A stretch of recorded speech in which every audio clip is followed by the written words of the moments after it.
Leicester City Council has paid compensation after families were kept in bed and breakfast accommodation beyond the legal 6-week limit. So how is this still happening in England when the law is supposed to prevent it?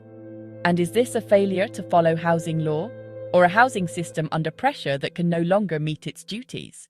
Welcome to Tenancy Talk, a channel providing clear, balanced insight into housing law, policy, and the pressures affecting tenants, landlords, and local authorities across England. This case is not just about one council. It highlights a wider issue, because while the law is clear, the reality on the ground is far more complex. A recent case involving Leicester City Council has brought this issue into sharp focus. The council initially refused to compensate 2 families who had been left living in unsuitable bed and breakfast accommodation beyond the legal limit. But following intervention from the local government and social care Ombudsman, the council reversed its decision. It must now pay more than £5,000 in compensation. In one case, a family had been left in bed and breakfast accommodation for nearly 10 months longer than the law allows. Council officers split up the children of the family to house them when they were evicted from their private rented home in August 2023. The Ombudsman found that the conditions and the extended stay had negatively affected the family's health. Following the investigation, the council must now pay £3,525 to that family to remedy the impact of what was described as maladministration. A second case involved a woman and her family fleeing domestic abuse, who were also left in bed and breakfast accommodation long past the legal deadline. The conditions and extended stay in that case were also found to have negatively affected the family's health. That family is set to receive £1,750 in compensation. Local councillors later questioned why it took so long for action to be taken, noting that the compensation involved relatively small sums compared with the hardship experienced. The council responded by pointing to a national homelessness crisis and years of financial pressure on local authorities. So what does the law actually say? Under the Homelessness, Suitability of Accommodation, England, Order 2003, councils should only place families with children in bed and breakfast accommodation as a last resort.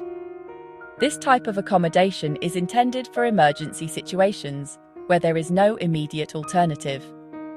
And even then, when families with children are involved, the placement should not normally exceed 6 weeks. In housing law terms, bed and breakfast accommodation usually refers to accommodation that is not self-contained.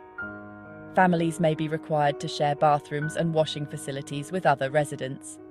In many cases, there are no cooking facilities available at all. Families can find themselves confined to a single room, sometimes with beds crowded together, trying to manage daily life without the basic facilities most households rely on. That is why the law treats this type of accommodation as unsuitable for families beyond a short emergency period. The Homelessness Code of Guidance reinforces this position. It makes clear that bed and breakfast accommodation is generally not suitable for households with children and should only be used in exceptional circumstances. It also warns that living in this type of accommodation can be detrimental to the health and development of children. So if the legal framework is clear, why do situations like this still happen? The answer lies in the wider housing system. Across England, there are now significant numbers of families and children living in temporary accommodation. Housing Charity Shelter reported late 2025 that 172,000 children are currently in temporary housing. This level of demand has developed over many years.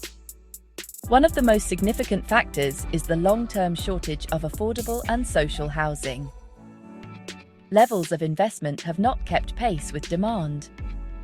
At the same time, local authorities have faced sustained financial pressure, including budget reductions that have affected their capacity to respond to rising housing need.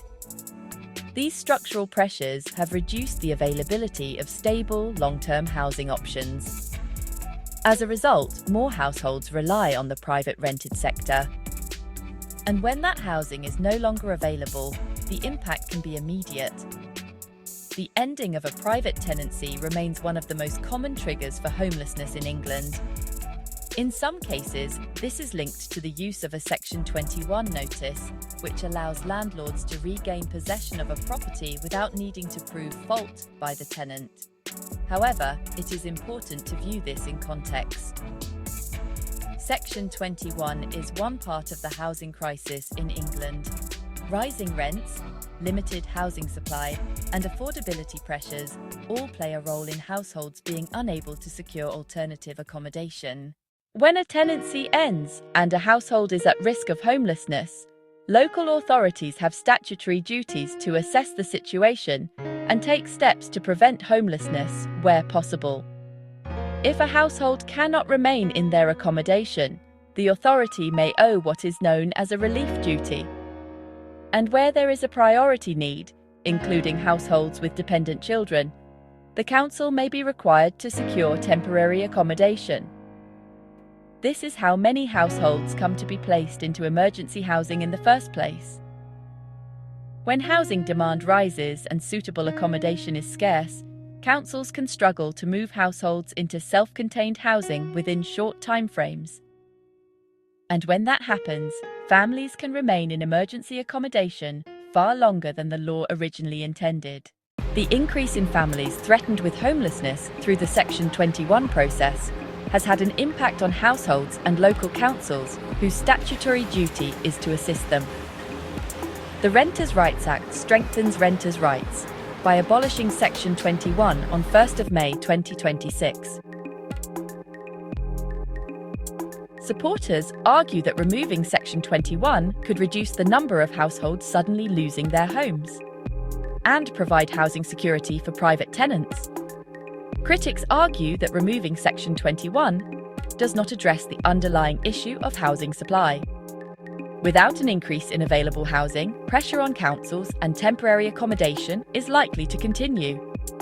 So the debate is not simply about landlord and tenant rights, it is about the capacity of the housing system as a whole. Cases like the one in Leicester show how tightly these issues are connected. Which brings us back to the question we started with. If the law says families should not remain in bed and breakfast accommodation for more than 6 weeks, why does it still happen? Is this a failure to follow housing law? Or is it the result of rising homelessness, housing shortages, and a system under sustained pressure? And as reforms to the private rented sector move forward, will that reduce homelessness? Or place even greater pressure on councils already struggling to meet demand? Thank you for watching Tenancy Talk. If you would like further insight into landlord and tenancy matters and how housing works in practice, subscribe to the channel.